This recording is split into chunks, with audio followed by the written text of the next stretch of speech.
through the implementation of the Federal Reserve System, the government has become vested in these bankers, and they get their money from the bankers. And so then they impose a tax on us, which makes us more slaves, makes it more difficult for us to survive, right? Giving them more profits. And now what's happened is that through the Federal Reserve System, the bankers have pretty much taken control of our government. It doesn't matter Republican and Democrat anymore, because they're both the same. Neither one of them are talking about shutting down the Federal Reserve System or stopping the payment of taxes, you know, or any of the big issues that face Americans, right? So I had a friend, Nick Rockefeller, okay, who was one of the Rockefeller family, and he, when I was running for governor in Nevada, he came to me, introduced himself to me through an attorney, and we became friends. We started talking about things, and I learned an awful lot from Mr. Rockefeller. And one of the things that we used to talk about was the ultimate plan of the banking industry, what they wanted to accomplish. And the goals of the banking industry, not just the Federal Reserve System, but the private banks in Germany and England, all over Italy, all over the world, they all work together.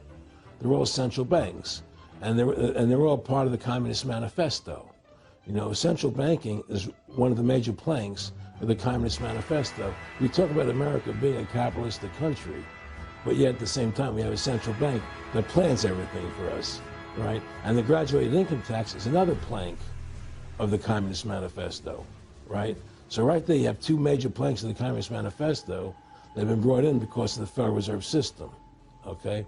So the ultimate goal that these people have in mind is the goal to create a one world government run by the banking industry, run by the bankers, and they're doing it in sections. The European currency, the euro, and the European Constitution is one part of it.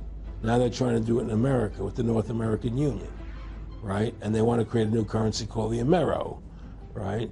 And the whole agenda is to create a one world government where everybody has an RFID chip implanted in them.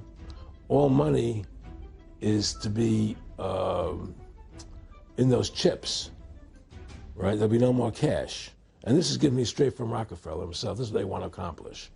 And all money will be in your chips. And so instead of having cash, anytime you have money in your chip, they can take out whatever they want to take out whenever they want to. If they say you owe us this much money in taxes, they just deduct it out of your chip digitally. Total control. Total control.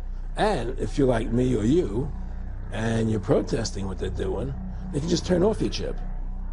And you have nothing. You can't buy food. You can't do anything. It's total control of the people. And that chip's connected to a database that has your purchasing records, what you do, what everything. you sell. Everything is in there, you know? And so they want a one world government controlled by them, everybody being chipped, all your money in those chips, and they control the chips, and they control people, and you become a slave, you become a servant of these people. That's their goal, that's their intention. All of what we can see happening in the world is part of greater plans called the Agenda 21, Agenda 2030, and Vision 2050.